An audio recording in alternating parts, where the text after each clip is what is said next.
Om Sadashivasamarambam Shankaracharya Madhyamam Asmadacharya Paryantam Vande Guru Paramparam Ishvaro Guratmeti Multiveda Vibhagine Vyomabda Vyapta Dehaya Dakshinamurtaye Namaha Sava Vedanta Siddhanta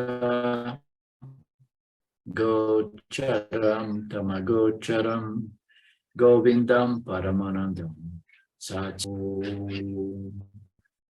Shachi Shachi Shachi Om.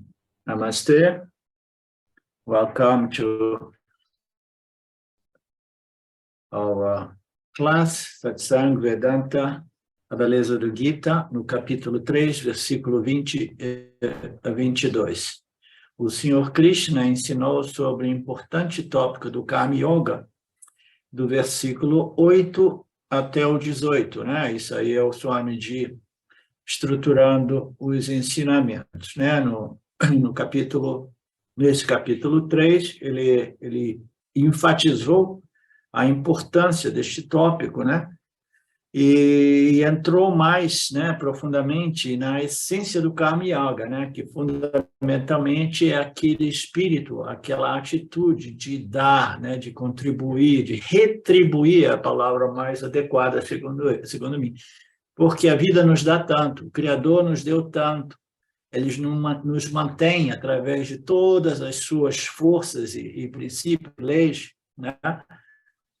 E nós precisamos de compreender este dom, né? Esta benevolência, apesar dos pesares, né? Apesar desse plano difícil, desafiador, e devolver, né? Devolver, através de palavras e ações, uma atitude, né? Reverencial, devocional, de gratidão pelaquilo que é a coisa mais valiosa do mundo, né?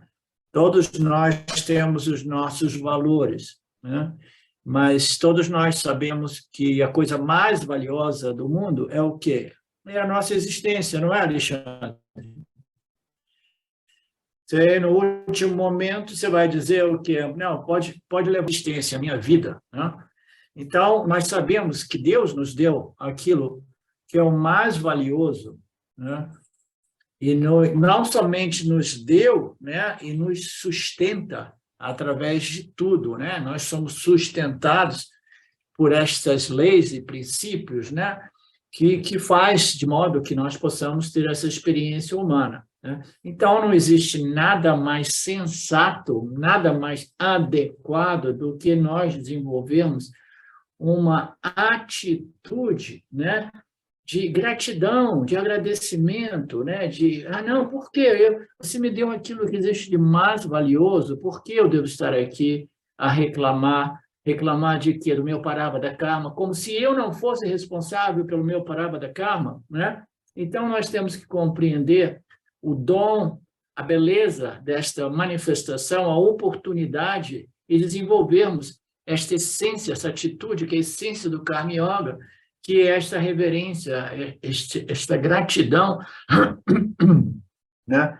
E através das nossas ações, palavras que servem o propósito de servir o campo. O campo, como eu digo repetidamente, nada mais é do que Ishvara manifesto. Ishvara manifesta como o campo dármico, né? E nós temos que observar as leis e tentar ajudar a Ishvara a sustentar, proteger, preservar esta harmonia cósmica, né? Essas leis cósmica que nós vimos que Karma Yoga envolve em diversos aspectos e no final foi apresentado como Dharma, que é esta harmonia e o fato de que somente nós, os seres humanos, né, criaturas, né, jivas, dotados com a capacidade de escolha, somente nós somos capazes, né, de violar essa harmonia, porque é o preço de ter possibilidade de escolha.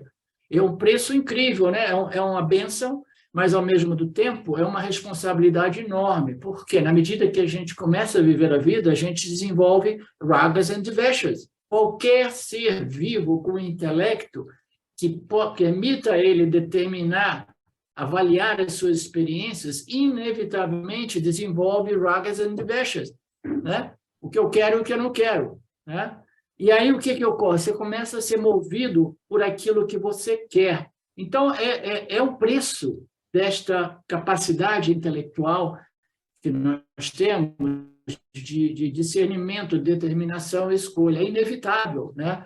E requer muito punho espiritual para que nós possamos chegar, né, aos Vedas e ao Vedanta e compreender este aspecto do Karma Yoga, esta harmonia cósmica, de tal modo que a gente tenha força, não somente a força de vontade, mas a força intelectual de jogar, de nadar contra essas tendências, essas vássanas, né? Esses quereres e não quereres.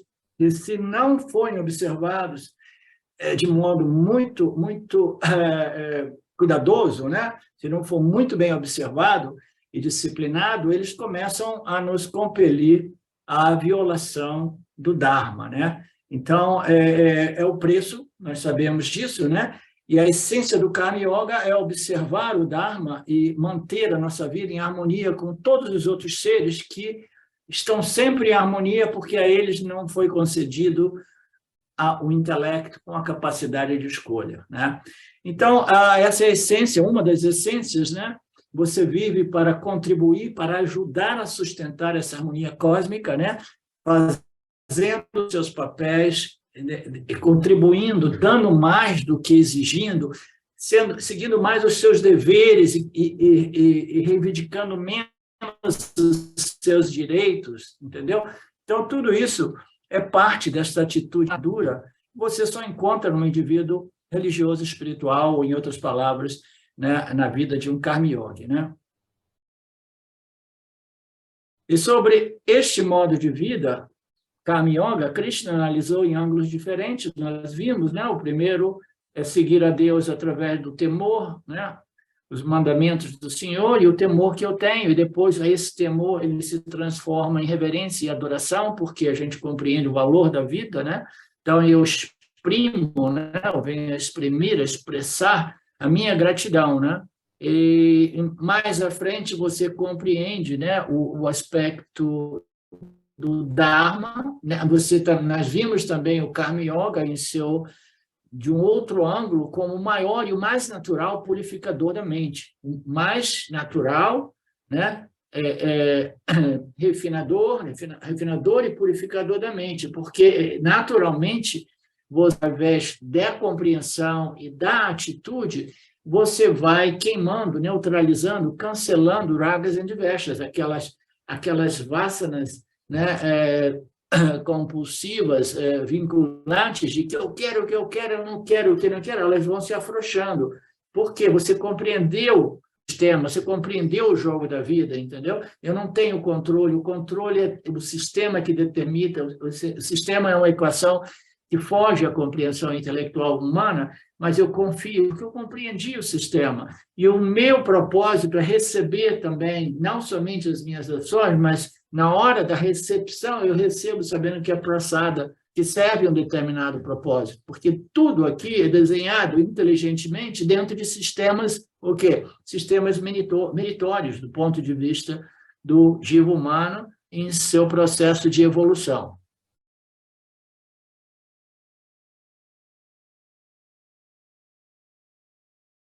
Então, a harmonia cósmica foi a última coisa que nós vimos, né? Que é a observação do Dharma, né? Com esta atitude, né? Sabendo que você está crescendo, sabendo que você está neutralizando ragas e dveshas, porque você compreendeu que você não tem nenhum controle, né? Ainda assim, você não renuncia à sua responsabilidade no momento que você fala e age, interage. Você sabe que a responsabilidade é sua, mas a sua responsabilidade não te dá o direito de controlar o seu destino, né? o seu parabhada karma de momento a momento. Krishna conclui este tópico do Karma Yoga no versículo 19, dizendo que o Karma Yoga é necessário para todas as pessoas adquirirem o progresso espiritual. Arjuna, você também deverá passar pelo Karma Yoga necessariamente. Então, a importância disso é porque, como nós sabemos, Arjuna já estava pronto para deixar o campo de batalha, não querer mais ouvir nenhuma história a respeito de Karma Yoga, porque ele tinha batido o pé, né, no finalzinho do capítulo 2, dizendo que você me disse que Jnana Yoga é superior, que o conhecimento é superior à ação, então eu não quero saber de Karma Yoga, eu vou fugir para o ashram, na floresta, e vou estudar as escrituras, né?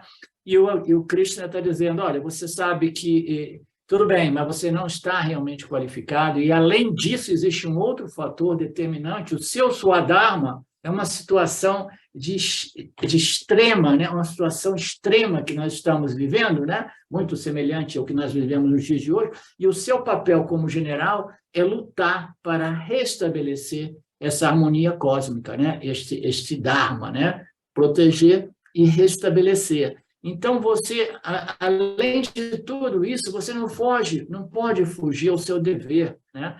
Seu dever como o comandante do seu exército. Se você seguir o Karma Yoga, né, você inevitavelmente obterá o resultado mais elevado, conhecido como moksha. Neste contexto, devemos lembrar um ponto importante, que é quando Krishna diz que Karma Yoga levará a moksha, ou seja, devemos lembrar mais uma vez que Karma Yoga não produz moksha, mas sem Karma Yoga, moksha é praticamente impossível, né? Então, Karma Yoga, como nós sabemos, não produz moksha, mas prepara o complexo corpo-mente para o Jnana Yoga, que aí sim nos conduz ao autorreconhecimento, a aceitação daquilo que nós já sabemos a nível acadêmico, ela ocorre através desse processo denominado Shravana, Manana e Nididhyasana, com a ajuda de um professor competente. Então, é ali que a ficha cai, mas quase que invariavelmente, né, 99,99%, o indivíduo deve ter passado por Karma Yoga, por uma vida disciplinada, religiosa, espiritual, vive sob a luz dos ensinamentos de Ishwara Jiva Jagata, né? Então, esta preparação é praticamente inevitável, né? É indispensável, melhor dizendo. Portanto, o Karma Yoga prepara a pessoa para o Jnana Yoga, ele próprio se interessará por Jnana Yoga. Isso é importante compreender. Na verdade, o indivíduo, ele não precisa ser conduzido ou apresentado ao Jnana Yoga, muito embora o Karma Yoga, dentro do conceito, dentro do contexto, dentro da umbrella de Vedanta, né? Ele já é apresentado o Jnana Yoga e diz assim, mas agora você precisa do Karma Yoga, né? Então, em geral, o indivíduo, ele próprio, ele vai despertar e vai chegar e vai dizer, ok, eu ouvi falar do Jnana Yoga no início, né? Do mesmo modo que a Arjuna ouviu falar de Jnana Yoga no início do Gita, e diz assim, ok, agora eu já ouvi bastante, né, sobre o Karma Yoga, eu me sinto pronto, preparado, eu estou pronto, me ensine o Jnana Yoga, né? Então, naturalmente, né, o discípulo, ele se interessará pelo Jnana Yoga, né? E isso é um processo natural. Então, o Jnana Yoga, sim, levará o indivíduo diretamente ao autoconhecimento e moksha. Portanto, Arjuna, o Karma Yoga é importante. O Karma Yoga envolve cumprir o seu dever, Eu fiz, essa semana, um satsang com o Silvio, né, sobre o Swadharma, né, do ponto de vista do seu dever, que é a interpretação superior, né, o que seja Swadharma, né? Então, o Karma Yoga envolve cumprir o seu, está mais focado em cumprir o seu dever, né? É como estudante, né? Kshatriya, seu dever é manter a harmonia. Ah, não, isso é o Kshatriya, é o general, é o guerreiro. Seu dever é manter a harmonia social, bem como a manutenção da harmonia em quaisquer obstáculos que existam. Assim, você terá que destruir Duryodhana, removê-lo da sociedade, porque ele passou dos limites. Ele passou a ser um obstáculo, uma destruição à harmonia do campo. Portanto, você tem que lutar este Dharma Yudam. Esta é a guerra do Mahabharata. E ainda que seja um dever doloroso, pois não é um dever agradável, de acordo com o ditado popular que diz que, ao se iniciar uma função ou se desejar retribuir algo, será meu dever agradecer afetuosamente de coração, mesmo que seja desagradável para o ouvinte, relembrando-se o que já foi dito em aulas passadas. Pelo menos a pessoa pegou o microfone e isso foi agradável para ela, mas o seu agradecimento por ter se alongado muito acabou desagradando a plateia. Ok. As piadinhas do Swami, né? Deste modo, verifica-se que há tantos deveres desagradáveis na vida, e para Arjuna, este é um deles. Portanto, não o veja como um dever desagradável, Arjuna. Faça-o como seu dever, ponto, e realize a ação. Né? Para que sobrepor, né, a noção de agradável? Por que é o seu dever? Porque é o meu papel. E por que ele deve ser executado, né, de bom gosto? Né? Por quê?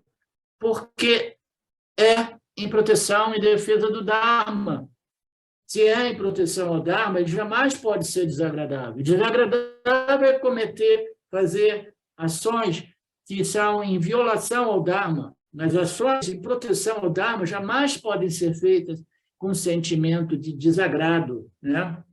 Não veja isso como um desagrado.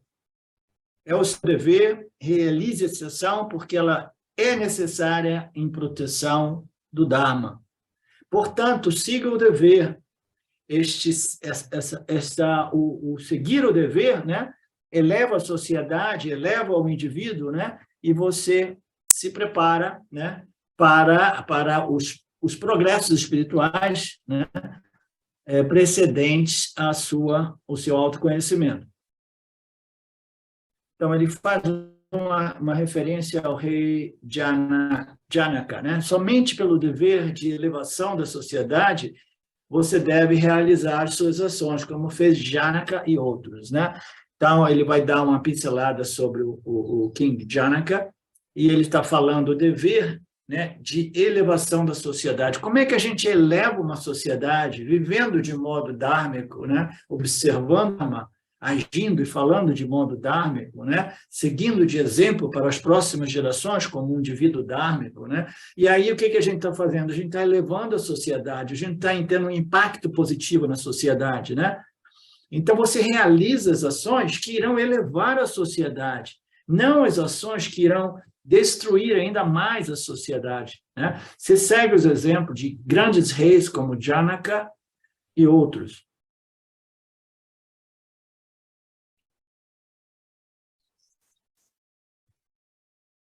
O verso 20, então. Permanecendo apenas pelo dever, pessoas como Janaka alcançaram a libertação. Pelo menos considerando a elevação da sociedade, você deve agir, mesmo que você não pense em a sociedade, que ela precisa ser mantida, né, em harmonia e ser elevada, de modo que mais e mais pessoas possam crescer e ainda mais impactar a sociedade de modo positivo, de modo espiritual. Haja, pelo menos considerando os valores da sociedade, né, considerando que essa sociedade precisa ser elevada espiritualmente, porque este é o propósito da vida nesta dimensão, né? Nesta densidade que nós vivemos, né? A gente precisa proteger o Dharma, a gente faz isso para elevar a sociedade e nossas ações precisam ser dentro desta harmonia cósmica, né? Você deve saber que você segue o seu Swadharma, Silvio, muito alinhado com a nossa conversa desta semana. Você segue o seu swama. Como? Através do meu dever.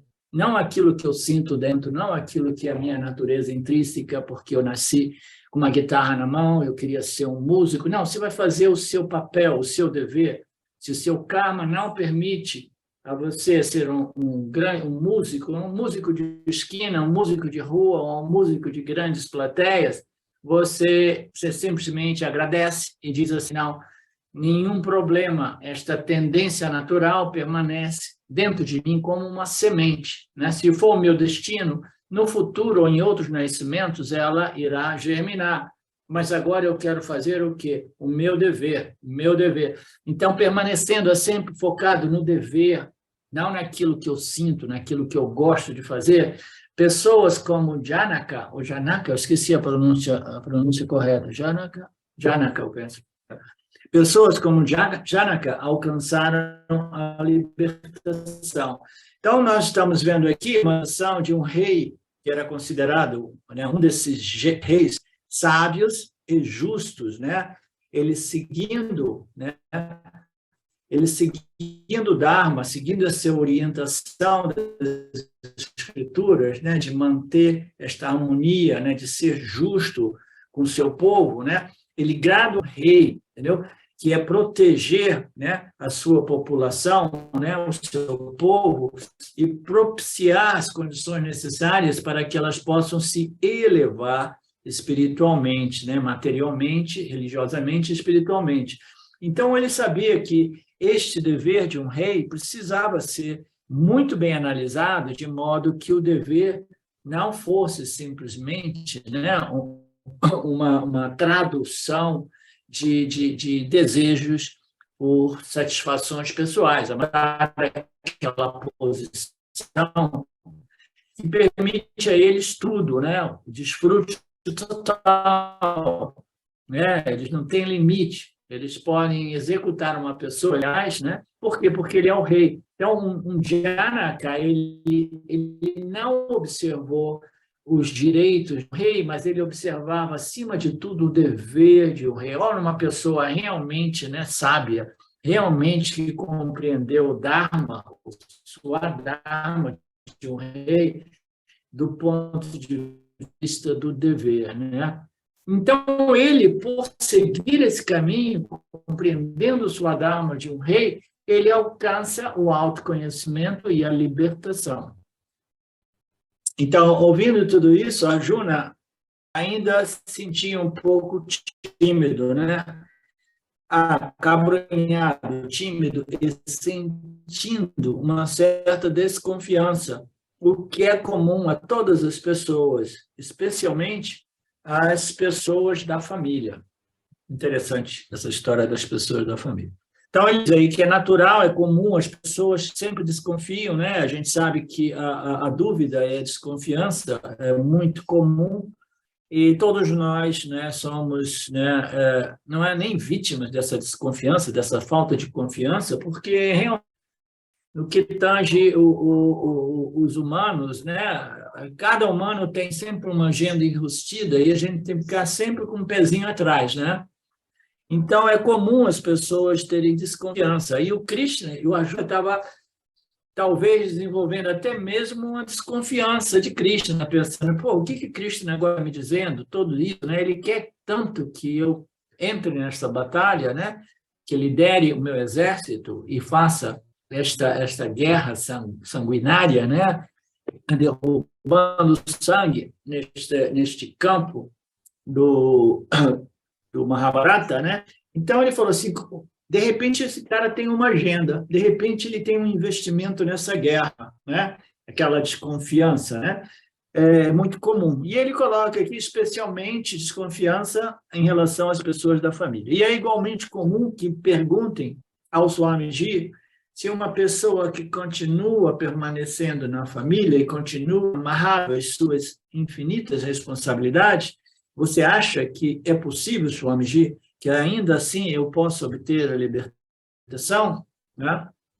Então, aqui o Swamiji ele faz um gancho, né, para expor, né, a falta de confiança de alguns indivíduos, né, em seus parabadakarmas e em seus papéis sociais, né? Então, o indivíduo que é um provedor, chefe de família, uma mãe de família, né? Então, ele está preso naquele papel, o karma dele é aquele, né? Ele não foi parar lá por acaso, e as pessoas ficam desconfiadas, dizem assim, não, isso aqui não era o meu karma é simplesmente abandonar tudo isso, né? E estudar o Vedanta no ar, né? Aí elas perguntam aos swamis, né? Tenho mulher e tenho empresa, né? As responsabilidades são muitas e essas coisas me amarram, né? Me amarram no samsara, na minha vida, né? Nos papéis, né?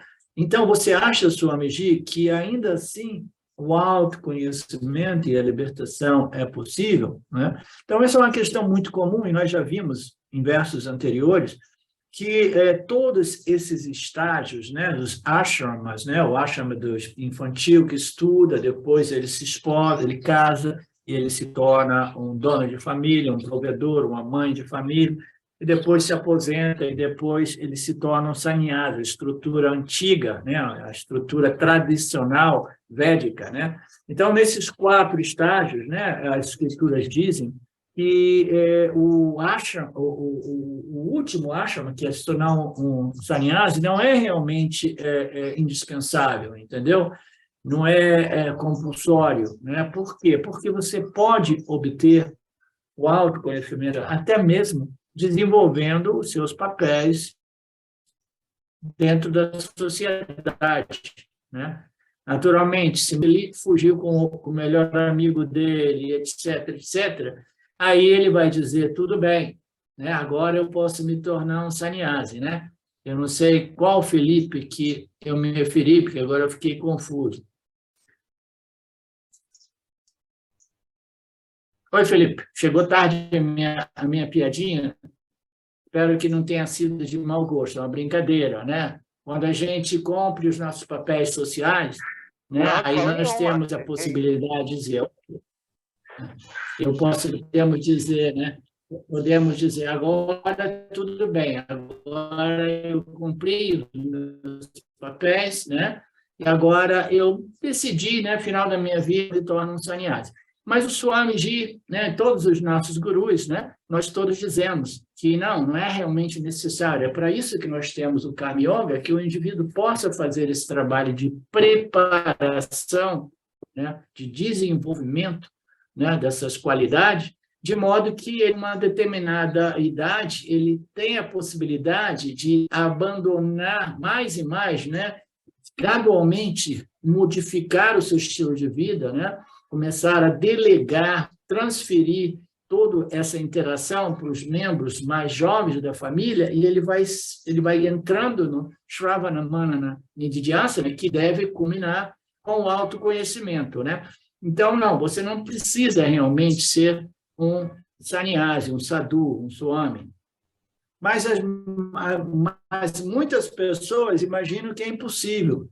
As pessoas vêm para mim afirmando que ficando neste ashrama, né, que é o de provedor, né, chefe de família, grihastha ashrama, elas não conseguirão o autoconhecimento, e que elas precisam fugir da família e se tornar um sannyasa moksha. Sannyasa moksha é uma expressão bonita, porque não, né? Existem muitos sannyasis que têm outros objetivos, né? E alguns deles, eles querem realmente, né? Eles estão renunciando à participação no mundo, entre todos os motivos. Por quê? Porque o meu objetivo é moksha, né? Mas, sendo esta a opinião da maioria dos grihastas, e o próprio Arjuna continua com essa desconfiança em relação ao Lord Krishna. Embora eu diga que você não precisa se sentir mal por isso, né? Eu não sei, Swamiji aqui, o Swami não deve se sentir mal por isso, né? Desconfiado do Guru, quando o Guru diz que não é necessário necessário abandonar os seus papéis sociais, né? Então, talvez seja isso que ele está dizendo, né? Bajuna persiste, né? E a maioria das pessoas, e algumas pessoas, né, confiam que o guru esteja, né, brincando, jogando, manipulando quando ele diz isso, né? Eu tive uma desconfiança enorme quando o Papaji, naquele domingo à tarde, quando eu estive lá visitando, o Silvio estava comigo, e o Papaji disse para mim ir embora, né, fazer as malas, deixá-lo aqui não e voltar para o Brasil para cuidar do meu filho, que havia uns 9 anos, 8, 9 anos.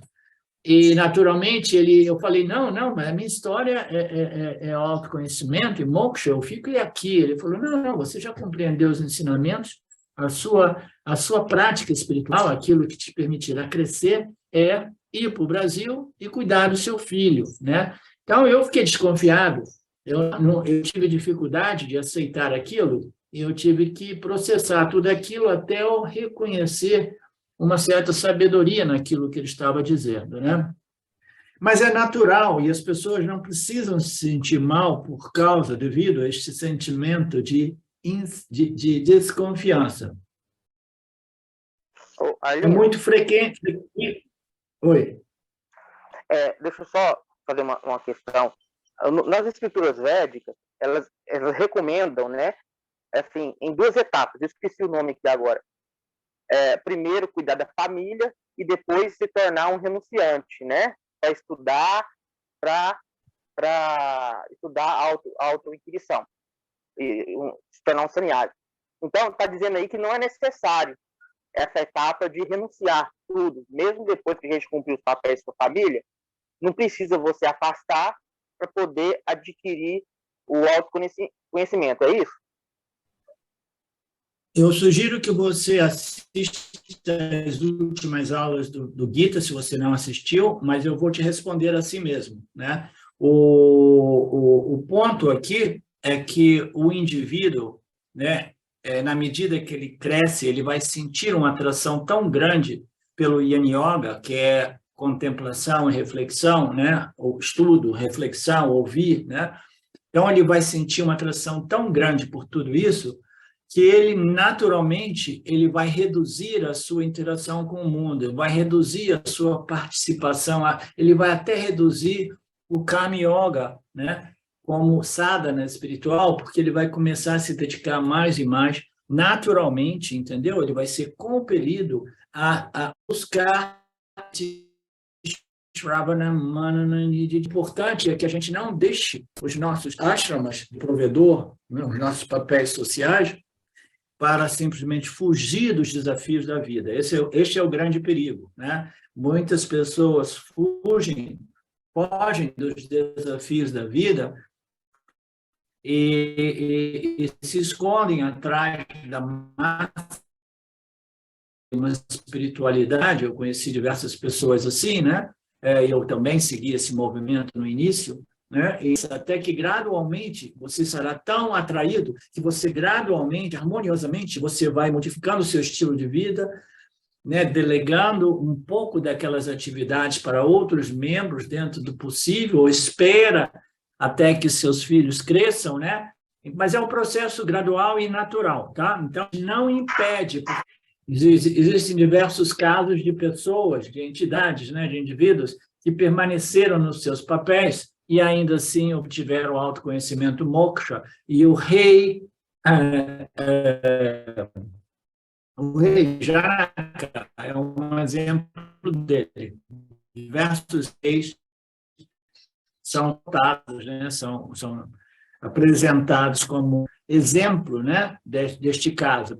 Ele vai gradualmente, né, dedicando mais tempo para meditação, contemplação, reflexão e assimilação dessas escrituras. Naturalmente, os reis, eles têm os seus sábios, né, eles têm os seus ministros, né, e aí tem aqueles que são os sábios espirituais que gradualmente vão chamando mais atenção do rei, e o rei vai pegando essa direção, né? Então, é um processo natural, tá?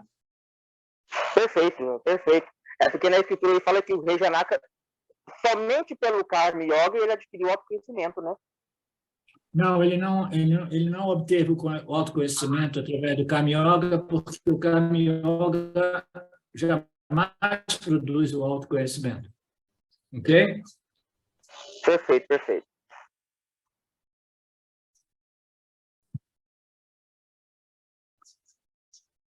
Então, ele está dizendo aqui, né, que as pessoas, muito frequentemente, elas têm o desejo de fugir, né, do seu grihasta ashrama, né, de provedor, e sair correndo para o ashram, né? Quem de nós já não teve essas ideias brilhantes de vez em quando? Ele precisa, e você observe que as pessoas, em geral, precisam cuidar apenas de alguns filhos e da esposa, né? Ou vice-versa, né? Uma família pequena. Mas, no caso de Arjuna, né? Ele é um guerreiro general do exército, né? Kshatriya. Ele, um governante, a sua responsabilidade, um ministro das Forças Armadas da época, né? Então, ele, como governante, ele tem uma responsabilidade enorme, né, de cuidar de toda a sua nação, de toda a sua sociedade. Imagine o primeiro-ministro assistindo a aula do Gita, com todos os tipos de preocupações e com a aproximação de 6 de dezembro, babá. Então, ele está dizendo aqui que ele apresentou um outro exemplo, né, que a realidade de um primeiro-ministro, né, ou de Arjuna, nesse caso, né, como ministro de guerra, né, digamos assim, é enorme, né? Ele é responsável por muitas vidas, né? Então, imagine essas pessoas, né, estudando Yin Yoga, digamos assim, né? Eles têm muita responsabilidade, segurança, pessoa desejando realizar a marcha. Então, ele está simplesmente enfatizando, né? Perdidas com eleições, assembleias e com tipos de dor de cabeça, como pode um governante pensar em espiritualidade, né?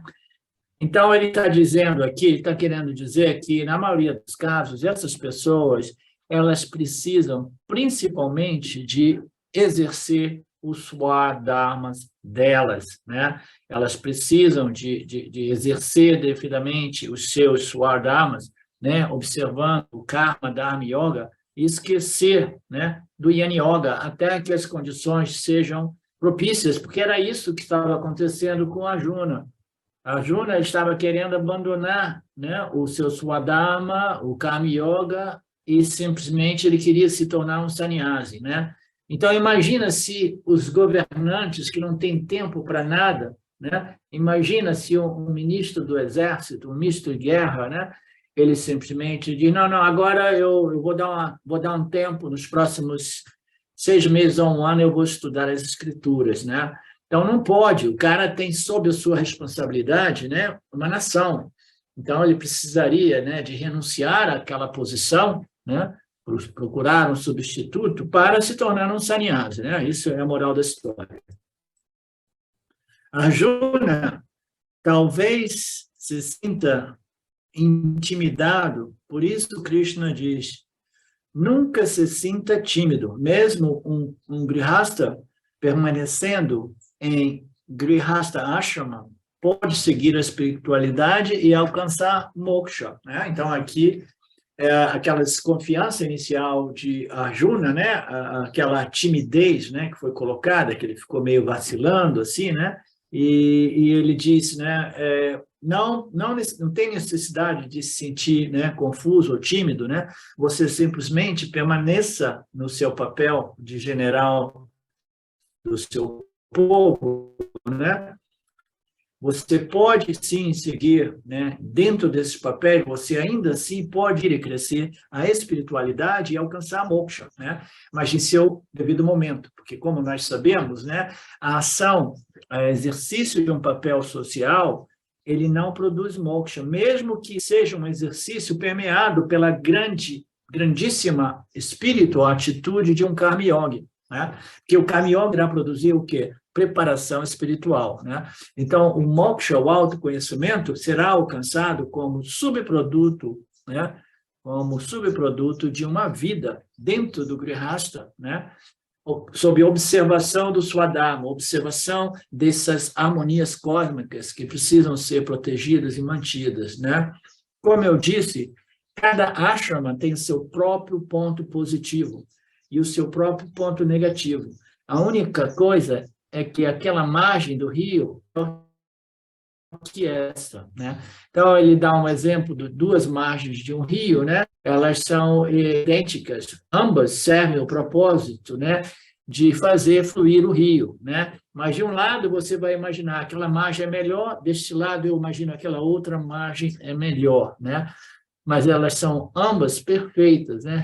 Ambas servindo o seu propósito, né? Então ele faz essa analogia dizendo que os ashramas aqui fundamentalmente devem ser vistos como dois, né? O ashrama de um grihasta, né, de um provedor de família, né, que está ativo, né, com seu negócio, mantendo, crescendo os filhos e protegendo os valores da sociedade. Então, esta interação, né, é o grihasta, né, é o provedor, né, aquele que se envolveu com o mundo e o faz de modo dhármico, né, de modo religioso, espiritual, né? Então, este é um. Então, nós temos o Grihastha Ashrama e o Sannyasa Ashrama, né? Então, está dizendo aqui, ambos esses dois ashramas, elas têm prós e contras, né? Mas vantagens e desvantagens, né? Coisas positivas e coisas negativas, né?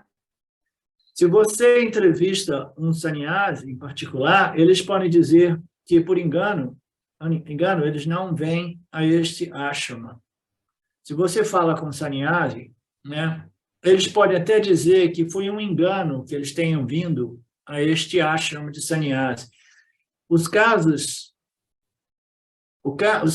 de sannyasi são os piores casos, né, quando essa escolha é equivocada, né? Por quê? Porque é um tráfico de mão única, eu já falei sobre isso com vocês, dentro da cultura védica, vedântica, né?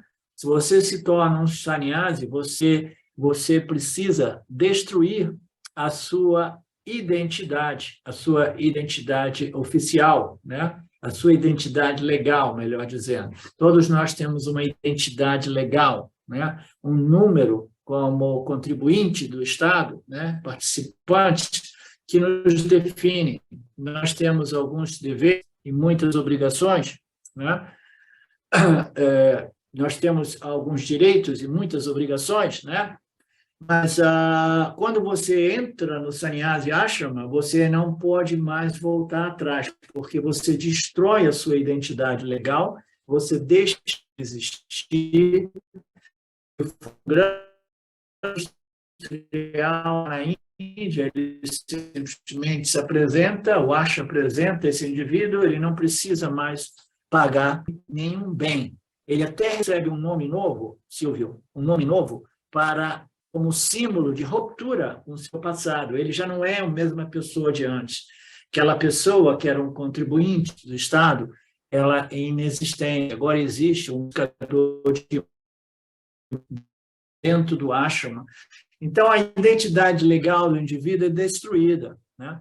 Então, imagina, né, uma pessoa que tem família, o Felipe, por exemplo, Felipe Filho, vai para lá, né, aí depois de né, porque ele vai ficar preocupado com a família, vai sentir conflito de culpa, ele não deveria ter chutado o balde, uma coisa e outra. Aí ele vai no administrador do Asha e diz assim, olha, foi um engano, eu estou voltando para a sociedade. Aí o administrador vai dizer, você me desculpe, mas a sua identidade é a ser um sannyasi para o resto da sua vida, né? Então, é um tráfico de mão única quando nós nos tornamos sannyasis, né? Por isso, mais uma vez, Osho nos chamou de sannyasis nos anos 70 e 80 e 90 e por aí em diante, mas aquilo foi uma brincadeira, foi uma provocação que ele jogou contra a tradição, porque ele era provocador, ele era um rebelde, ele estava sempre contradizendo a tradição, né? Então, ele veio com as suas inovações e tradição, entendeu? Você vai ser um sannyasi indiferente, muito superior, porque você é um sannyasi que não renuncia a nada. Que você não renuncia. Você pode curtir todos os prazeres sensoriais, desde que você faça algumas meditações por dia, né?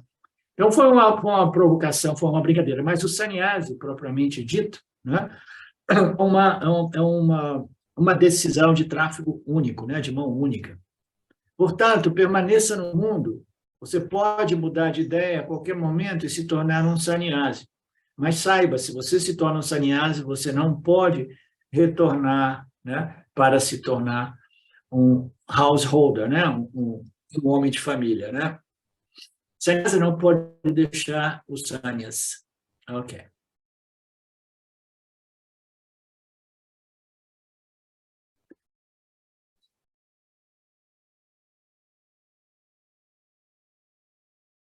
Não é que apenas o sannyasi viva em ashrama, né?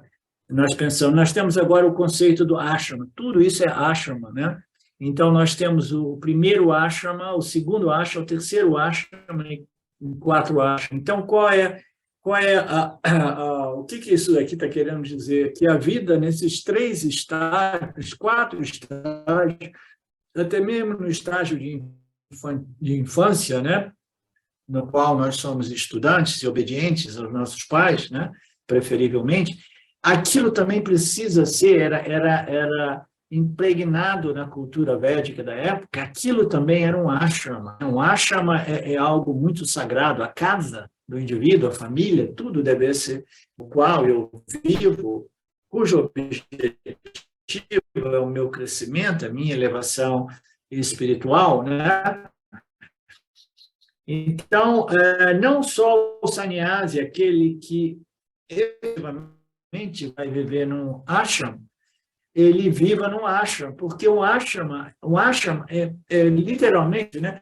Em outras palavras, você pode ser um sannyasi, né? Um sannyasi tradicional, significando dizer, usar aquelas roupas, cortar o cabelo, ou deixar o cabelo crescer indefinidamente, que pode fazer isso, né? Mas você pode permanecer no mundo e ainda assim você pode ser um sannyasi. Como assim você vai ser um sannyasi? Não aquela proposta do Osho disse, como eu já disse.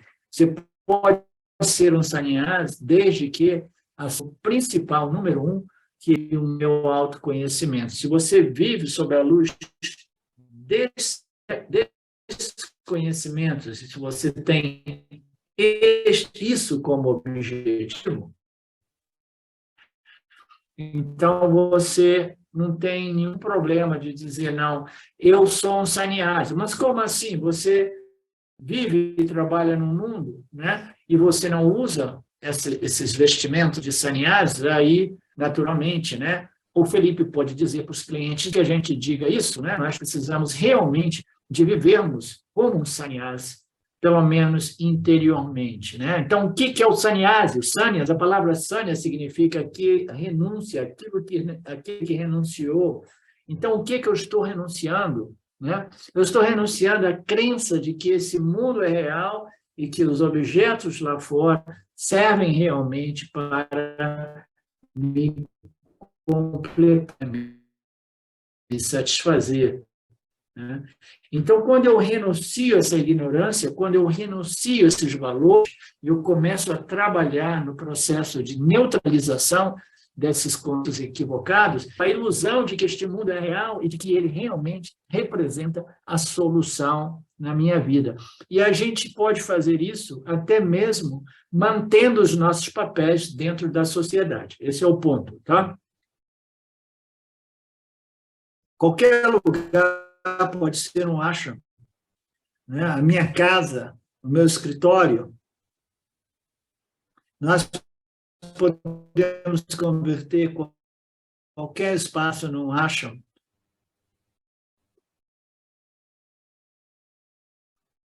Qual é a diferença entre o ashram do meu escritório e o ashram lá na Índia, né? O ashram Dayananda, né? A diferença está no apego. O apego é que faz diferença, né? Se houver um anexo, coisas desenvolvendo apegos, né? Se houver desapego, qualquer edifício, né?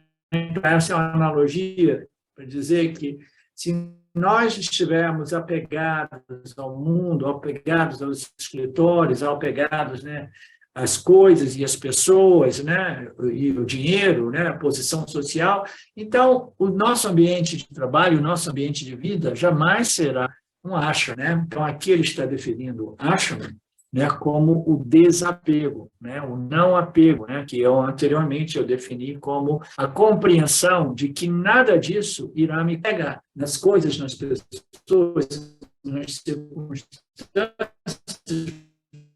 que a gente, equivocadamente, a gente acredita que esses objetos de experiências, essas circunstâncias, essas coisas irão me resolver. Aí eu desenvolvo o quê? Apego, né? E dependência. Então, é um sannyasi interior. Ele vive no mundo, mas ainda do mundo. Essa, né? O Osho toca nesse assunto. Viva, mas não seja do mundo, né? Viva do mundo, que te aprisione. O Prajna não apresentou nenhum ensaio de realizar, porque ele não foi realmente. Okay. Então, aqui ele fala, para ilustrar um pouco mais esse ponto do ashrama, né? Ele diz que as pessoas chegam até ele, né? Você sabe a história do Swamiji, ele era um sannyasi, né? Ele entrou no ashram de Dayananda, e ele não era um sannyasi no início, depois se tornou sannyasi, e depois de algum tempo ele não quis fazer parte da estrutura do Dayananda ashram, né? Os ashrams de Dayananda, né? Ele não quis fazer parte da estrutura porque ele gostava só de ensinar. E ele era o discípulo mais brilhante de Dayananda, né? E o Dayananda não queria perdê-lo, mas ainda assim ele falou, não, eu não quero participar de burocracias e outras coisas, eu sou ensinar, senão ele teria que ficar segurando a onda de toda aquela estrutura enorme, né? Tantos ashrams espalhados pelo mundo, né? Então ele acabou indo para Chennai, né? Que na época era uma cidade com um outro nome que eu esqueci agora, e ele simplesmente viveu lá, e o Dayananda deu as bênçãos dele, falou assim, vai lá, que é a sua cidade natal, e viva lá e ensine lá, né? Siga o seu sonho, né? Então ele foi para lá para fazer isso.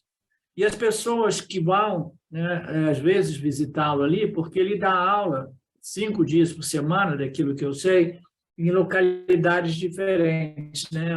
Umas 3 localidades diferentes.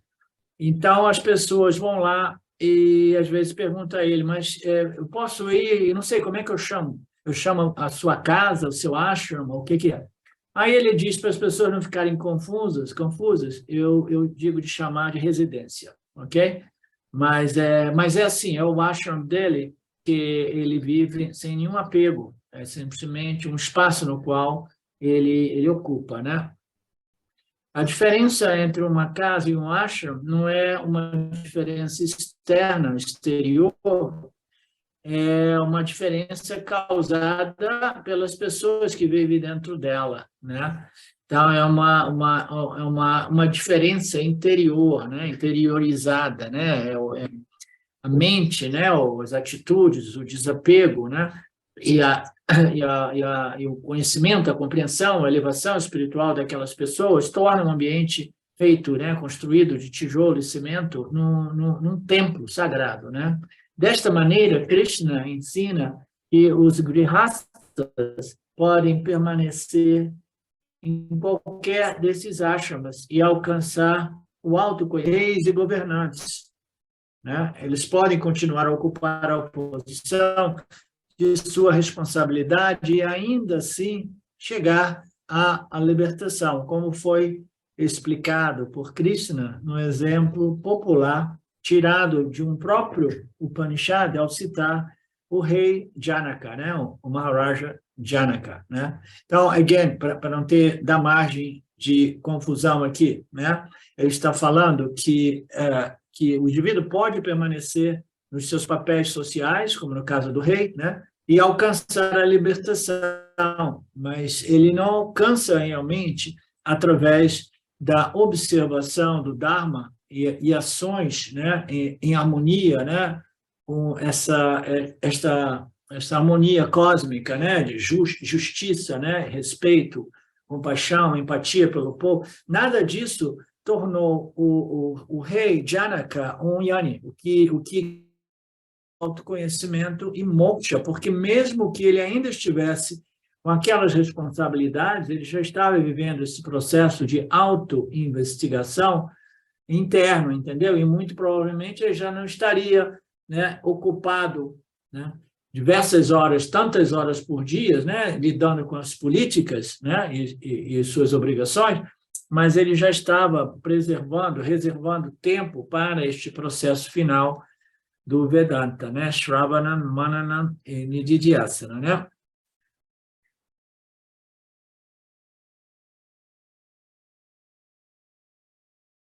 Portanto, o indivíduo, por exemplo, né, muito ocupado, ativo no mundo, né, com a família, né, de diversos filhos, esposa, negócio, etc., ele pode realmente, né, obter o autoconhecimento, talvez voltando para a questão do Felipe II, por exceções, né? Porque você viver num ambiente, a mente do indivíduo, naturalmente, ela retém aquelas impressões, né? Então, não é uma atmosfera ideal para o Shravana, Manana e Nididhyasana, né? Mas pode até ocorrer, porque em Mitya tudo é possível, mas o indivíduo deveria já ser extremamente purificado e elevado, né? E circunstâncias kármicas, né, o trouxeram no mundo para que ele fosse um chefe de família, ou até mesmo um rei, com diversos papéis, né? Mas através da justiça, da observação do Dharma, etc., o indivíduo consegue equilibrar as suas vidas, né? Nós somos os grandes malabaristas, né? Nós, não quero falar a palavra errada de novo, nós, os householders, né? Nós, os provedores, né? Os donos de casa, donos de família, donos de negócios, as mulheres e os homens, né? Nós que vivemos e interagimos com o mundo, e nós que temos essa tendência, né? Essa inclinação espiritual, nós somos os maiores malabaristas, né? Porque nós temos que conciliar esses dois papéis, esses dois objetivos, né? O objetivo de prover, né, para minha família, né, como no caso do Felipe, prover tudo aquilo que é necessário e ainda assim sem apego, sem ação a tudo aquilo que eu venho a produzir, né, em termos materiais, né. Então, é um desafio muito grande, né? É um desafio grande, é um grande malabarismo, mas não é impossível, né? Absolutamente não é impossível. Mas, naturalmente, né, você precisa de integrar o Jnana Yoga, né, no seu Karma Yoga. E essa é a beleza do Gita, que é uma escritura, né, integrada, completa, né? Ela aborda Dharma, Karma, Upasana e Jnana Yoga. Todas as yogas são integradas no Bhagavad Gita, né? Então, nós, os grandes malabaristas, né, nós podemos sim, né? Nós sabemos que gradualmente nós seremos mais e mais atraídos para o Jnana Yoga do Vedanta, e isso é natural, né? E a gente vai reajustando, né? Reequilibrando, né? Analisando, né? E reformulando os nossos estilos de vida na medida que esta atração pelo Jnana Yoga cresce, né? Ok.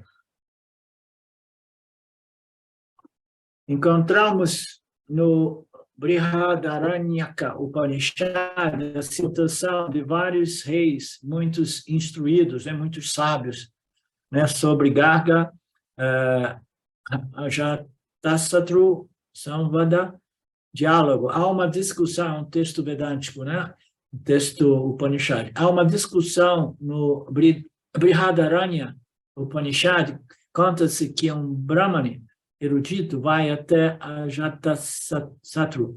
Ele conta que conhece Brahman e descreve Brahman.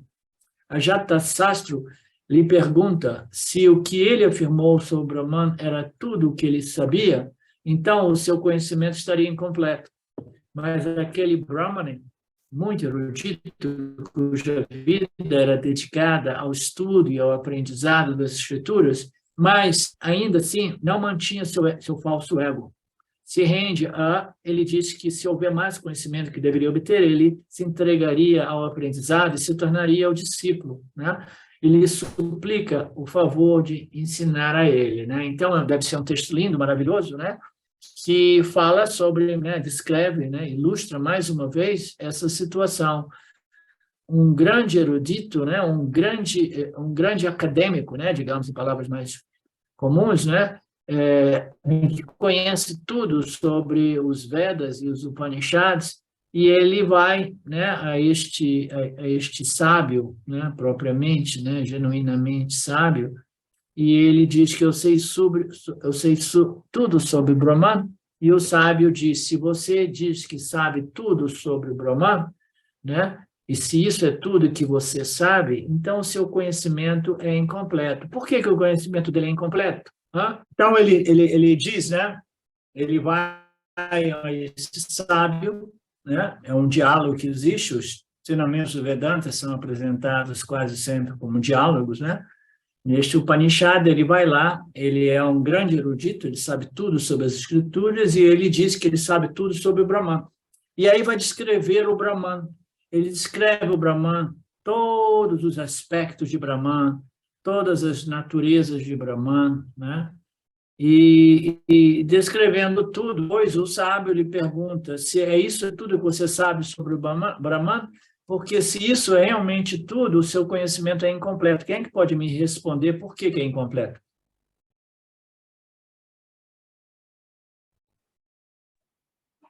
Porque Brahman não pode ser descrito entre palavras, porque ele é o sujeito, não é um objeto de descrição da consciência. Porque ele não tem o conhecimento Porque ele não tem o conhecimento direto, só o conhecimento indireto. Ele não sabe que ele mesmo é o próprio Brahman. Exatamente. Então, ele apresentou a descrição do que seja Brahman, e o sábio disse, o seu conhecimento, então, estaria completo, se você realmente, se isso é tudo que você sabe, todas as descrições do que seja Brahman, ele esqueceu de que eu sou esse Brahman, essa é a minha natureza, esses são os meus aspectos, Então, esse erudito, cuja vida era muito dedicada, imediatamente, ele deixou de lado o seu falso ego, o ego daqueles grandes estudiosos, os grandes acadêmicos, Eles, em geral, têm grandes egos. Ele desenvolveu instantaneamente uma humildade, que é absolutamente necessária neste relacionamento com o Guru, e ele diz, por favor, me ensine, eu sou o seu discípulo,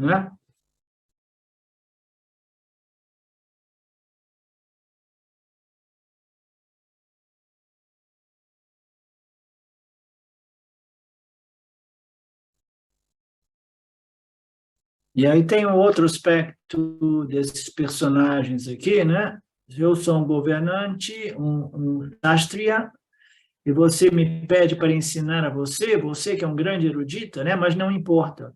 Um governante irá ensinar a um Brahmane, nós estamos falando são os grandes estudiosos, aqueles que se sentem o máximo, E neste caso, o ashram deste sábio era uma pessoa que era um governante, Como um governante qualquer, uma pessoa do mundo irá ensinar a um grande Brahmane, é quase impossível que um Brahmane tenha a humildade de se colocar na posição de um estudante, né, de uma pessoa cujo ashrama é um ashrama a princípio inferior, né? Trata-se de uma seção importante deste Upanishad.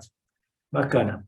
Portanto, Krishna afirma que Janaka Dayaha, pessoas como Janaka Dayaha, pessoas como Janaka, né, que são outros reis, né, alcançaram a liberação, né? Então, talvez agora ele esclareça mais, né, mais diretamente este ponto. Como eles alcançaram a libertação? Karmana Eva, mesmo pelo trabalho, mesmo através da ação, né, permanecendo em uma vida de deveres, né, sem fugir da sua responsabilidade, sem modificar o seu pessoas alcançam a libertação, o que prova que sim, é possível. Você não precisa modificar inteiramente o seu estilo de vida, você simplesmente precisa equilibrar, né, as suas atividades, de modo que você produza, crie, abre espaço para mais Shravana, Manana e Nididhyasana, ok? Dentro do seu ashrama, você tem que desenvolver espaço para Shravana, Manana e Nididhyasana. Portanto, Arjuna, por que você teria que fugir do seu papel, né? O que você quer fazer agora? Siga o seu Dharma e, através da observação do seu Swadharma, né, você irá purificar a sua mente.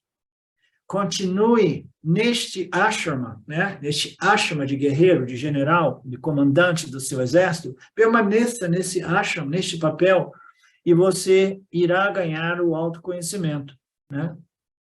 E aí você se torna o quê? Um Grihastha Yani.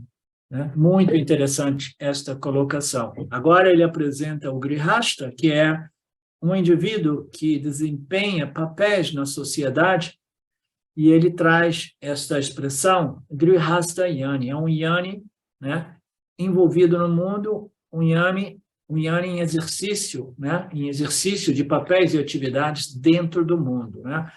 Então, você permaneça dentro dos seus papéis, faça o seu trabalho, observe Karma Yoga, Dharma Yoga, né?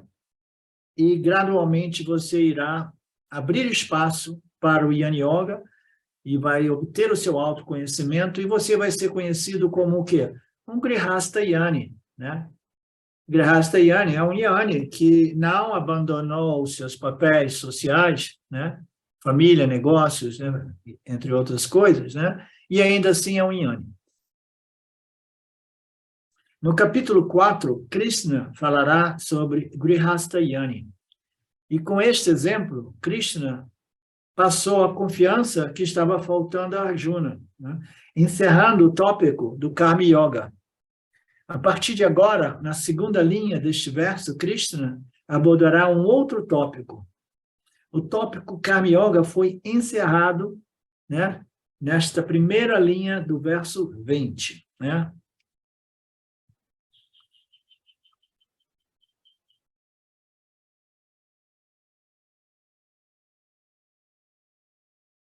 Okay. Pelo menos, considerando a revelação, né, você deve agir. Okay. O verso inteiro parece ser dedicado ao Karma Yoga. Deixa eu ver aqui.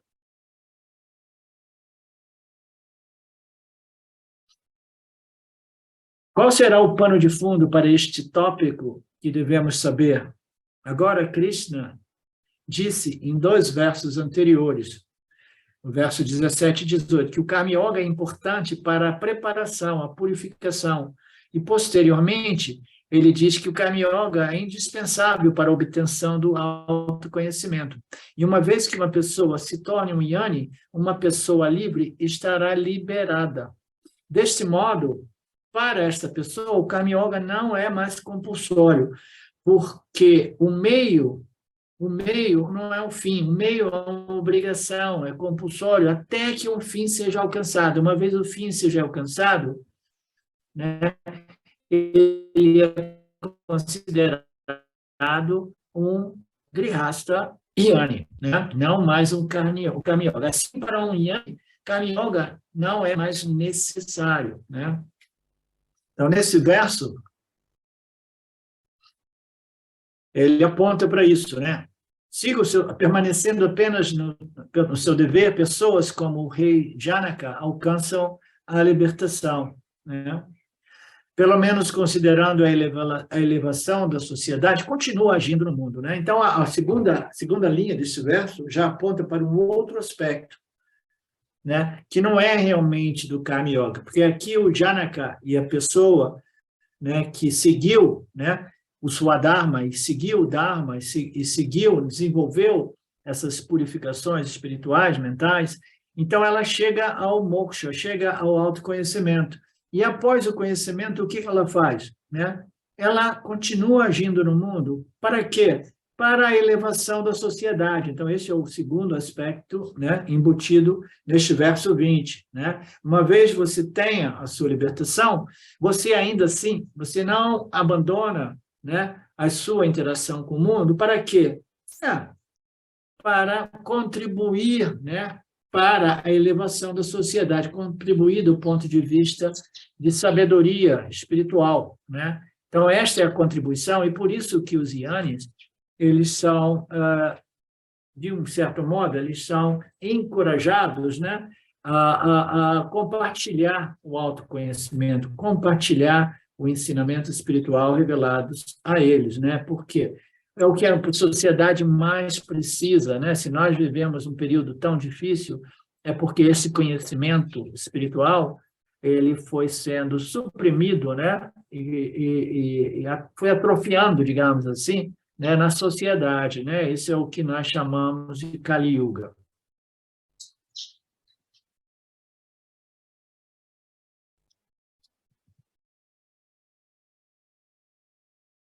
Qual será o pano de fundo para este tópico que devemos saber? Agora, Krishna diz em 2 versos.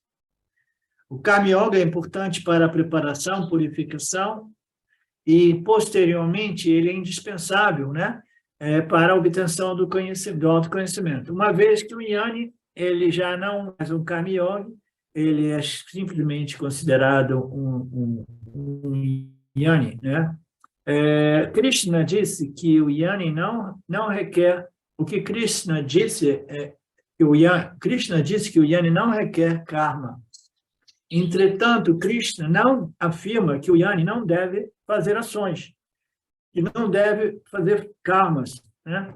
E sim que o Jnani não requer karma como um sadhana espiritual para produzir as preparações e purificações que são pré-requisitos para o autoconhecimento. O Jnani já tem o autoconhecimento, ele faz karmas, mas não faz karmas impregnado com a atitude e conhecimento de Ishvara Jiva Jagana para desenvolver as qualificações que, por sua vez, são indispensáveis para o autoconhecimento. Por que ele não precisa fazer karma, né, dentro desse contexto?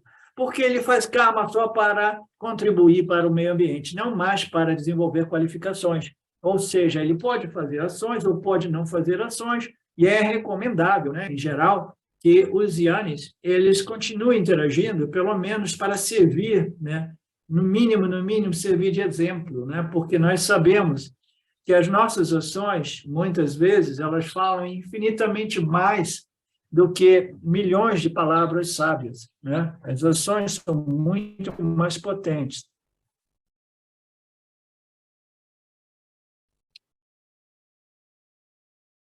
Esse é um tema, né, que muito pode ser discutido também, né, porque nós temos aqui, ele fala até sobre o Ramana Maharaj. Tem o Ramana Maharaj que simplesmente não quis fazer nada por 20 anos, né, o Onda, né? Então, eles ficavam só sentados numa caverna, né, sem se preocupar com nada, né? Então, a questão é que o que é melhor, o Jnani totalmente passivo ou o Jnani ativo, né? Shankaracharya, Shimayananda, Dayananda e até mesmo, né, o Swami Paramarthananda são yanis ativos, né? E não existe, é difícil dizer qual é um yani superior, né? Mas até mesmo yanis passivos, como Ramana Maharaj, no final, né? Embora ele fosse de poucas palavras, né? Ele permitiu o contato de milhares de pessoas, né, com ele no seu ashram, né? Como Arjuna quer deixar o karma, poderá tirar vantagem deste verso, porque através de uma desculpa ou outra, a gente pode tentar fugir daqueles deveres desagradáveis, os deveres dolorosos, né? Quando nós somos chamados a exercer nossas ações, né? Exercermos nossas ações, e são as ações que são contrárias aos meus gostos, né? A gente pode, né, simplesmente, né, o ego, a mente, ela pode criar um truque, né? E dizer, não, eu não vou fazer essa ação porque ela não é dármica. Não, ela é dármica, é porque ela é desagradável, mas ela é dármica, sim, né? Mas aí o ego vai dizer, não faço isso porque não é dármico, né? Então, o ponto é esse, não fuja do seu dever. O dever doloroso é muito melhor do que a violação do Dharma, apesar de todo o prazer, né? Uma chance se está apresentando para Arjuna, bastando que afirme que ele é já um jnani e não há como testá-lo, assim Arjuna pode fugir para a floresta. Então, ele está sendo tentado ali, né? Até os últimos momentos, né? Nesses debates iniciais do Gita com o Lord Krishna, né? E a desconfiança, a relutância dele é porque, não, será que eu vou entrar nessa de Karma Yoga e depois ter que fazer esse derramamento brutal de sangue no campo, né? No campo de guerra, ser um sannyasi e estudar as escrituras, né? Então, aquela desconfiança, né, foi permanecendo sempre ali, né? E ele, né, ele poderia, naquele ponto final, tem a última chance dele, antes de ele render totalmente o Lord Krishna, e dizer, ok, agora eu me rendo a você, agora eu sou o seu discípulo, me ensine, né? Então, neste ponto, ele teve ainda uma última chance, né, de se dizer assim, ok, eu já sou um Yanni, o Yanni não precisa fazer ações, né? Por que ele poderia dizer isso e fugir para a floresta, né? Porque ninguém pode testar quem é um Yanni e quem não é um Yanni. Não existe um instrumento testador, né?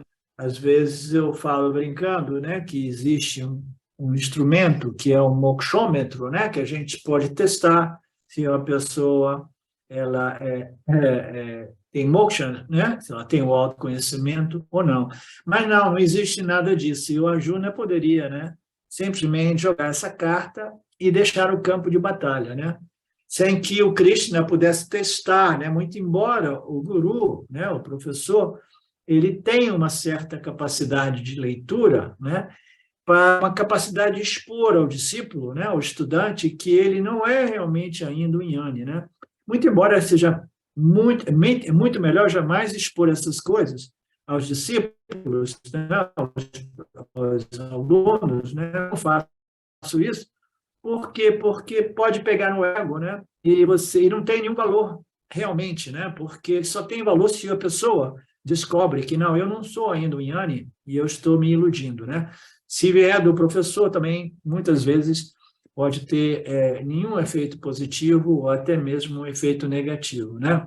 Então, a Arjuna perguntou, como eu posso saber quem é um e quem não é? Então, muito esperto, muito inteligente, a Arjuna falou assim, não, antes de eu dizer que eu sou um Yanni, eu vou perguntar ao Lord Krishna quais são as características de um Yanni. Como eu posso saber quem é um Yanni e quem não é um Yanni? Os que usam essa vestimenta, né, laranja, né, podem ser distinguidos como um Yanni. E este pode ser um critério para ser reconhecido como um Yanni. Não, essas vestimentas alaranjadas, né, elas distinguem os sannyasis, né, os sannyasis tradicionais dos outros buscadores da verdade, que não se convertem naquele ashrama, né? Então, a vestimenta, será que ela serve para definir quem é o Yanni? Não, no máximo ela vai servir para definir quem é um sannyasi, né? para vocês virem às aulas, não haveria nenhum uso, né? Vocês virem com essas vestimentas, pois seria um grande problema e não seria um critério. Do mesmo modo que a idade não funciona como critério. Nada pode ser um critério. Não existe critério que defina um Jnani, né? Um Jnani é simplesmente um indivíduo que tem uma determinada compreensão, conhecimento, né? Que se traduz, sim, pode ser leito, né? Pode ser observado por suas palavras e ações, mas é muito sutil. E raramente os indivíduos têm aquela sutileza, né, de compreender quem é um Jnani e quem não é um Jnani, né? Então, qual é o critério para dizer este é um Jnani ou aquele não é um Jnani? Jnana é o critério, é o conhecimento. E o conhecimento, ele não vem estampado na testa da pessoa. O conhecimento é algo interior, né? Somente o Marcelo Aranda sabe o conhecimento dele, em termos de autoconhecimento. Ninguém pode saber por ele, né? Por quê? Porque, como diziam, né, já há muito tempo, se você quiser saber se o Marcelo é realmente um Jnani, você tem que falar com as pessoas muito próximas a ele, porque somente elas observam, né? A piadinha é, você tem que falar com o marido ou a mulher, Jnani, né? Aí eles vão poder dizer se, né, toda vez que eu tenho oportunidade, eu falo com a esposa do Felipe I e eu perguntei para ele se o Felipe está realmente se mantendo como Jnani ou não, né? Aí ela me dá um feedback, aí eu sei, eu não falo nada disso para ele, naturalmente, né? Então, qual é o critério? O conhecimento, né, é o que está dentro do intelecto, dentro da mente, né? Ele não é visível para ninguém. É impossível você saber quem é um Jnani, né? Nós temos a expressão, você precisa ser um Jnani para identificar um Jnani, mas nem mesmo um Jnani consegue identificar um Jnani, porque existem pessoas que falsificam o Jnani, porque elas têm tanta familiaridade com as escrituras, que elas conseguem até mesmo falsificar o Jnana, né? Isso eu estou dizendo porque eu me lembrei do Swami Paramarthananda contando a história de um Mahatma muito famoso, né? O cara era um professor, um guru do Vedanta, dos mais respeitosos, né? Dos mais famosos lá naquele período. E o Swamiji, ele costumava ir assistir as classes deste Mahatma, né? Até que um dia esse Mahatma ele fez aquelas classes maravilhosas, né? Com os ensinamentos, né, desdobrados de modo perfeito, e no final ele colocou uma nota e ele falou assim, olha, eu sou um grande professor, né? Mas eu quero confessar para vocês, eu não sou um Jnani, porque este conhecimento, ele ainda assim é um conhecimento acadêmico. Eu conheço tudo sobre o Jnana, eu conheço tudo sobre o autoconhecimento, a autoinvestigação, eu conheço tudo a respeito das características de um Jnani, e eu sou capaz até de falsificá-las, mas eu vou confessar para vocês que a minha verdade realmente é que eu não sou um Jnani, né? Imagine a coragem de alguém, né, fazer um disclosure, né, uma revelação a este ponto, né? Quando eu vi essa história do Swami Paramarthananda, eu fiquei de cara, fiquei assim, uau, que coragem, né? Então, quando as pessoas muitas vezes perguntam, Swamiji, por favor, me diga quem é um Jnani aqui, né? As classes de Swamiji tem pelo menos 100 pessoas, quem é que já é um Jnani? Eu já sou um Jnani, né? Pessoas perguntam, eu já sou um Jnani, né? E ele fala assim, não, eu não vou dizer para ninguém, né? Eu não posso falar sobre o Jnani. Eu sou Jnani, é o máximo que eu posso falar. Somente posso saber que eu sei quem eu sou. Jamais posso saber quem sabe que ele é, o que ela é.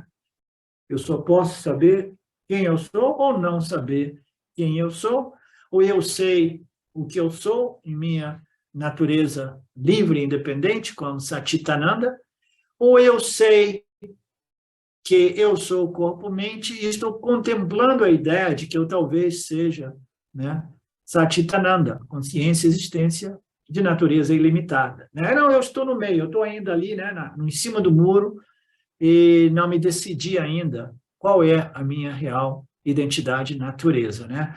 Então, a pessoa ou sabe, ou não sabe, ou está em dúvida, tá? Estou colocando isso, ou ela sabe, ela não sabe, ela sabe que ela não sabe, ou ela está em dúvida, e muitas vezes ela está iludida de saber, que é uma outra categoria também.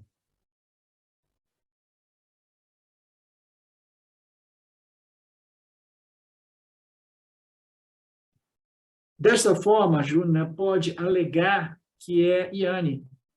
E se ele disser isso para o Lord Krishna, o Lord Krishna não vai ser o checkmate. O Lord Krishna já não pode mais dizer nada, porque o Lord Krishna jamais pode provar que ele não é um Yanni, muito embora ele soubesse que ele não era um Yanni, né? E assim fazendo, ele alegaria que eu não preciso de fazer esse karma desagradável, né, de este derramamento de sangue para a purificação. A purificação servia para as qualificações para o autoconhecimento, mas eu já obtive o autoconhecimento, então eu não preciso fazer karma. Então aquele verbo diz, mesmo que você seja auto-reconhecido, faça os karmas necessários para a preservação do Dharma, para a manutenção, para a elevação da sociedade, né? Então, o Krishna, né, vai dizer para ele, olha, tudo bem, você vai jogar essa carta que você é um Yanni, não precisa de karma, então tudo bem, veja aqui, esse verso 20 do capítulo 3, e nós temos o Lord Krishna, né, nós temos Ishvara falando através deste personagem, né, éptico, né, o Lord Krishna, né, de que você, mesmo sendo Yanni, você deve fazer ações para preservação e elevação dos valores sociais, ou como exemplo, né? Role model, né? Esperando tal argumento de Arjuna, Krishna responde já no verso 20, mesmo que você seja um Yanni, você deve continuar agindo, fazendo os seus papéis. Naturalmente vem a pergunta, por que ele deveria fazer ações tão sanguinárias, né, tão cruéis e desagradáveis? Afinal, ele já tem a purificação, ele já tem até mesmo moksha, por que ele deveria fazer esse karma, né? E o Krishna responde na segunda linha do verso 20, dizendo, mesmo que você não precise de karma, enquanto você viver na sociedade, considerando a sociedade e o seu meio ambiente, para o bem da sociedade, você faça os seus karmas em observação do Swadharma, do Dharma circunstancial e do Dharma universal. Portanto, o Yanni, ele não abandona o karma, ele simplesmente não precisa do karma como meio de preparação, ou de sadhana, de preparação para desenvolver as qualificações, porque ele já tinha as qualificações que o permitiu de obter o autoconhecimento. Você não segue o karma por causa do seu benefício, desenvolvimento de qualificações, você segue o karma, você continua engajado na sociedade para o bem da sociedade, para o benefício da sociedade. Você pertence a essa sociedade e você precisa contribuir para a mesma, né? E isso consta na última linha do verso 20, como nós vimos, né? Krishna está introduzindo esse tópico agora baseado em um princípio importante na nossa tradição védica, na qual se diz que para se descobrir qual é a maneira correta de viver, qual é o modo de vida dármico, existe 3 fontes de conhecimento. Pois se não conhecermos essas 3 fontes, o modo da nossa vida, o modo de vida dármico, certamente viveremos uma vida de acordo com os nossos caprichos, as nossas fantasias. E isso se chama de filosofia do abandono, né? A filosofia do abandono, que foi mais ou menos a filosofia proposta por Osho Rajneesh, né? Nos anos 70 e 80. Depois ele mudou um pouco a sua proposta, né? Então, isso se chama filosofia do abandono. Eu me abandono aos meus desejos por prazeres sensoriais. O que significa essa filosofia? Faça o que você goste, né? Faça o que te dá prazer. Não faça nada que te produza desprazer. Não faça nada que seja desagradável. Faça somente aquilo que te agrade, né? É dito que fazer o que você sente, o que te dá prazer, te dá agrado, em nome da liberdade, leva à destruição da alma individual, uma vida licenciosa, né? Uma vida movida pelos prazeres da vida, né? Tal vida baseada nesses apegos e aversões, ragas and dveshas, né? É uma vida selvagem, uma outra palavra bonita, né? É uma vida selvagem, você é movido pelo desejo por prazeres, na qual a observação do Dharma é jogada pela janela, naturalmente, né? De uma pessoa não refinada, uma pessoa não refinada. Uma pessoa refinada, no entanto, é chamada de samskrata purusha. Se eu não souber qual é a maneira correta de eu viver e agir de acordo com esta harmonia cósmica, né, demonstrarei ser uma criança semelhante à natureza. Demonstrarei ser uma criança. Se eu não souber qual é a maneira correta de viver e agir de acordo com o prakti, de acordo com o meu instinto, a natureza, demonstrarei ser uma criança. Uma criança semelhante à natureza. E que disciplina essa criança possui ao fazer o que quer fazer. Se deseja ir ao banheiro, vai, Não, então a gente está simplesmente dizendo, se eu viver movido pelos meus instintos, né, meus desejos instintivos, né, eu serei como uma criança. A criança, naturalmente, ela não tem nenhum freio, ela faz o que ela quer, né?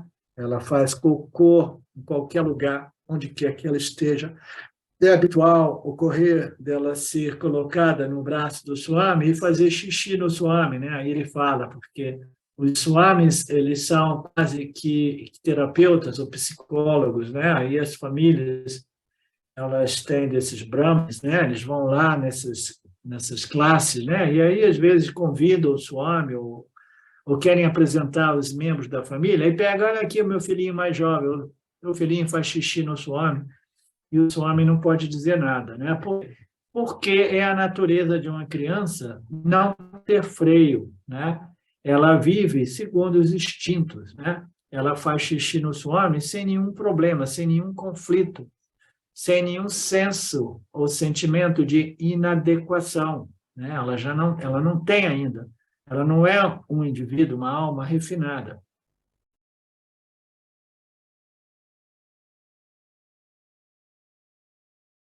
Portanto, a vida vivida através dos instintos, dos desejos, raga, dvesha, sensoriais, é chamada de vida prakta. E a vida baseada no karma dharma, né, é chamada de vida samskrita. Se tenho que ser uma pessoa refinada, não devo fazer apenas o que eu gosto de fazer. Eu devo fazer o que é apropriado, o que é necessário, o que é oportuno, né? Se eu sou uma pessoa, né, refinada, uma pessoa qualificada, uma pessoa elevada, agir adequadamente, apropriadamente, é muito mais importante do que agir segundo os meus gostos e desgostos, né? Eu deveria saber o que é apropriado. Do mesmo modo, eu deveria saber o que é impróprio.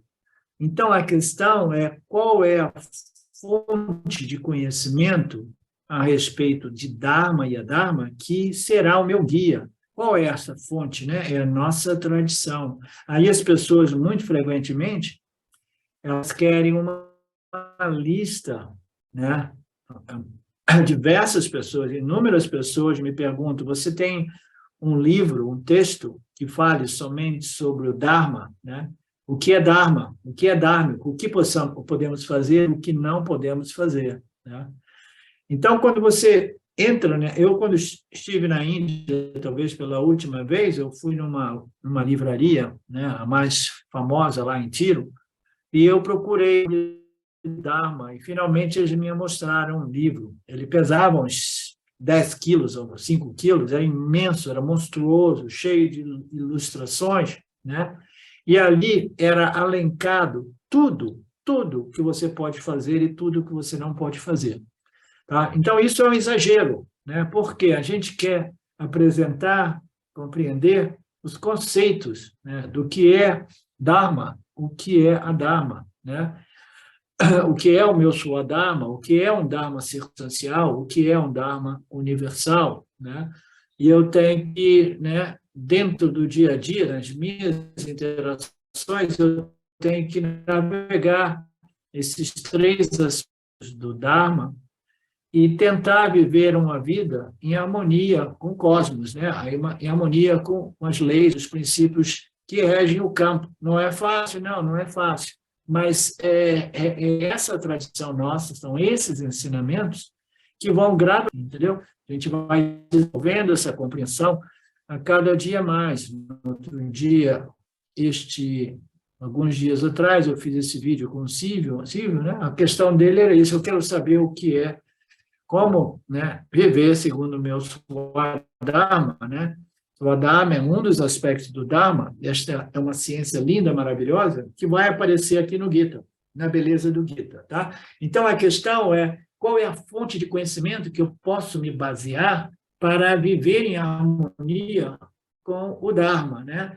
Então, são as nossas escrituras, são as escrituras da nossa tradição, elas nos dão as diretrizes, né, que fornecem este particular conhecimento.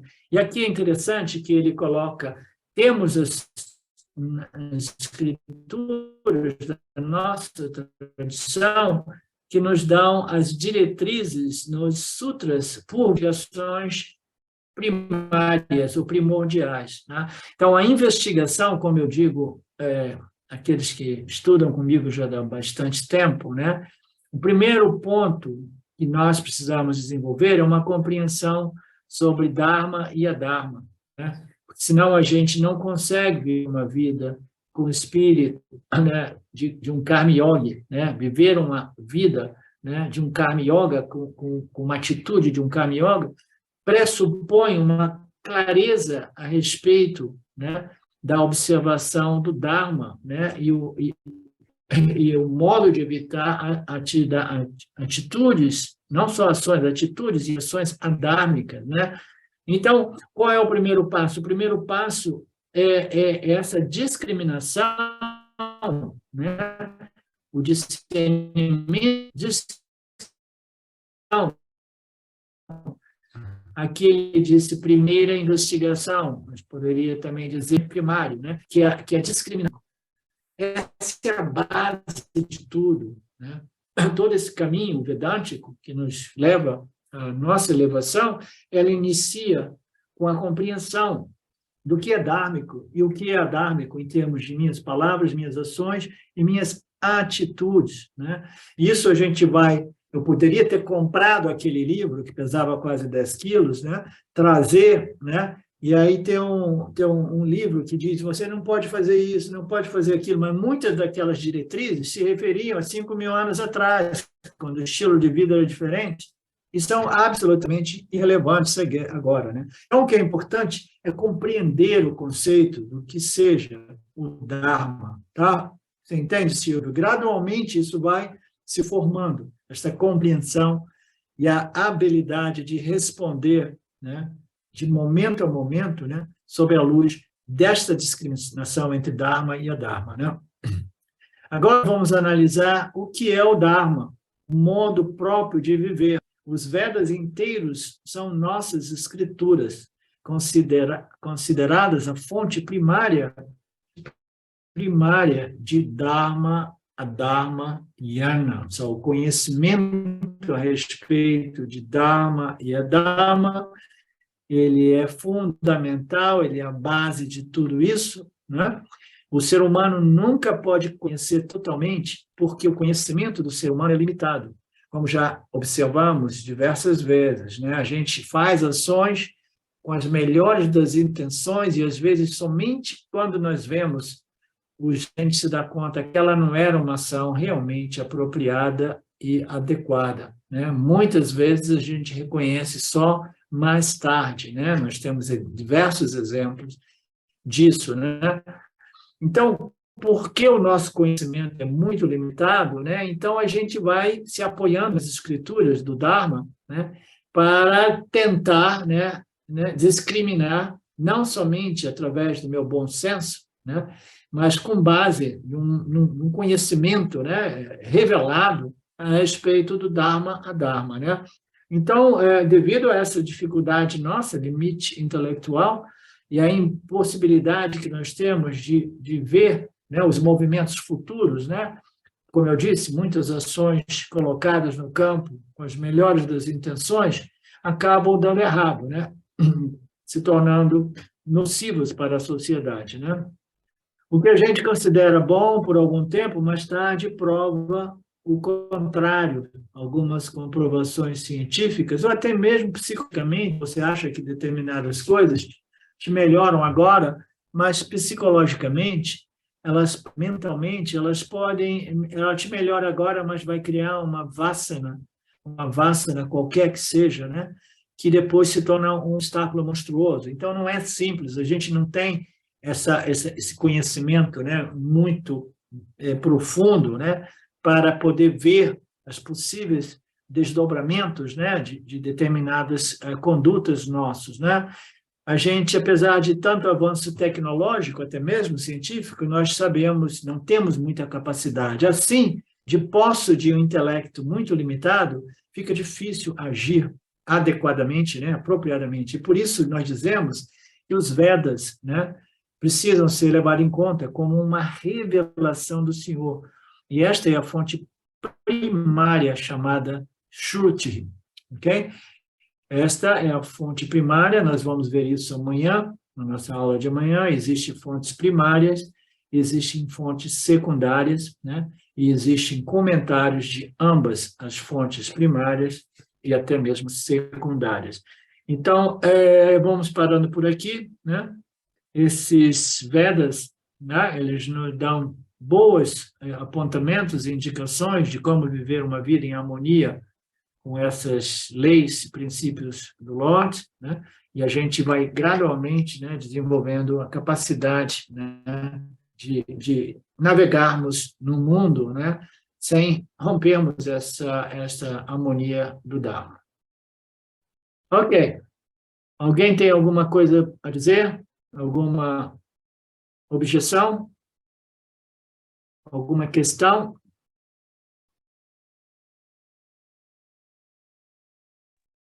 Só muito obrigado, professor. Obrigado mesmo. Namastê. Namastê, até amanhã, para vocês que vierem amanhã.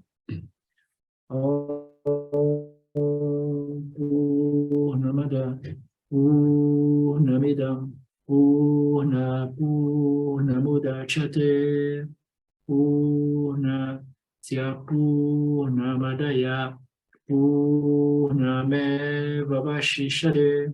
Om Shanti, Shanti, Shanti. Ok, namastê, um grande prazer, satisfação, privilégio estar com vocês. Até amanhã, Ishvara permitindo. Obrigado, Ishvara.